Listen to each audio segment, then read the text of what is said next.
Part 8. Variation in Tactics. Sun Tzu said, "In war, the general receives his commands from the sovereign, collects his army, and concentrates his forces. When in difficult country, do not encamp. In country where high roads intersect, join hands with your allies. Do not linger in dangerously isolated positions. In hemmed-in situations, you must resort to stratagem. In desperate position, you must fight. There are roads which must not be followed, armies which must not be attacked, towns which must not be besieged, positions which must not be contested, commands of the sovereign which must not be obeyed." The general who thoroughly understands the advantages that accompany variation of tactics knows how to handle his troops.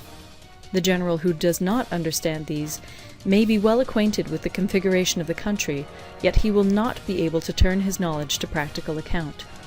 So, the student of war who is unversed in the art of war of varying his plans, even though he be acquainted with the 5 advantages, will fail to make the best use of his men.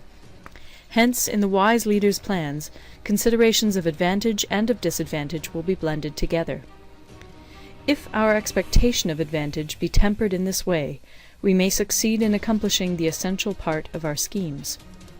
If, on the other hand, in the midst of difficulties we are always ready to seize an advantage, we may extricate ourselves from misfortune. Reduce the hostile chiefs by inflicting damage on them, and make trouble for them, and keep them constantly engaged. Hold out specious allurements, and make them rush to any given point. The art of war teaches us to rely not on the likelihood of the enemy's not coming, but on our own readiness to receive him, not on the chance of his not attacking, but rather on the fact that we have made our position unassailable. There are 5 dangerous faults which may affect a general. 1. Recklessness, which leads to destruction. 2. Cowardice, which leads to capture. 3. A hasty temper, which can be provoked by insults. 4. A delicacy of honour, which is sensitive to shame.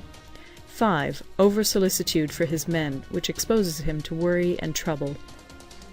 These are the 5 besetting sins of a general, ruinous to the conduct of war. When an army is overthrown and its leader slain, the cause will surely be found among these 5 dangerous faults.